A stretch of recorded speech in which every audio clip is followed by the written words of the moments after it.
When I was little, my mother told me that I was perfect in her eyes, that I would grow up to have a man who would never compromise my happiness, my health, or any factor of my life, because I have God on my side.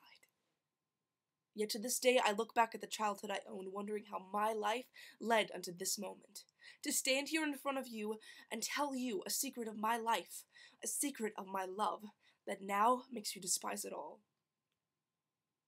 Mother, I am sorry, but I cannot control it. My love is a river, and you cannot own it, cannot stop it, cannot dam it, cannot try to branch it in new directions, make new connections, or stop your so-called imperfection. You say you cannot understand how God could have planned for me, your baby, to be the product of Satan's hands, but eternal damnation is a falsification, a figure of fiction that can be escaped through explanation. You see, love does not exist in the land of fiery hell, but when I look into her eyes, my heart begins to swell with passion, desire, and her hand feeds the fire, as my heart begins to race at a pace never reached, never breached, never crossed, as if all my pain is lost in that moment with her, not a he, but a she.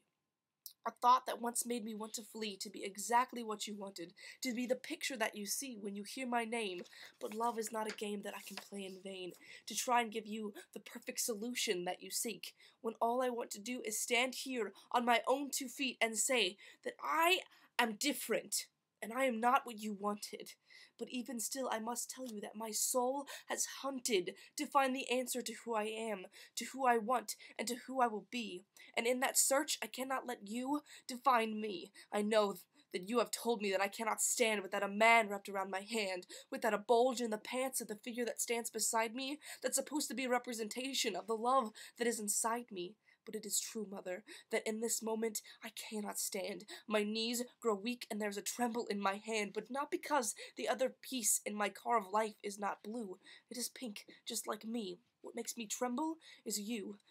The pieces of glass that my bare feet walk upon, those that stab my skin and rip me to the bone, stab my heart just as hard, Mother. So stop looking at my face as if it's different from before, as if I speak one more word, your heart would fall into the floor. It's this pain that my love provides that burdens me the most, because all I have wanted in my life is for you to boast of me and my accomplishments and for what I've become, to see me as something that you're proud of instead of something that you fear, from the words that others say that cause you to shed a tear, from the eyes that I love and respect, eyes that I wish could see the rest, and tell me that despite this, that makes me different from you, Mother, you see me as no different, because you have been loving,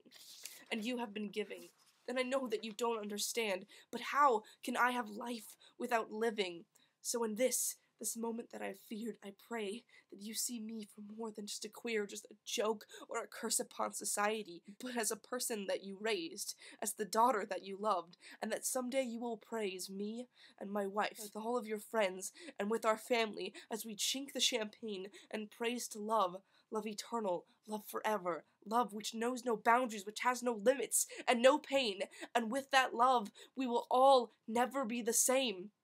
So don't forget that in this moment, as I tell you the truth, that you are my mother, my comforter, my primary caregiver, and without you, this girl that you see would just be liver, and spleen, and stomach, and lungs, and nothing but just the pieces in between, if you would not raise my heart to love and care for everyone I see, despite money, despite gender, despite race. And I know that at this moment, my piece of your puzzle does not fit, that I have been dropped to the ground for the dog to chew to bits, so that now, when you try to push me into my place, my corners are rounded, and there's sadness on your face. But know that I have never changed, just the shape you see before me. The piece may not fit, but is still made of the same parts, of cardboard and paper, still just as worthy as the others. Only now, it's a piece of its own picture, of its own shape, and only time will tell where it's placed.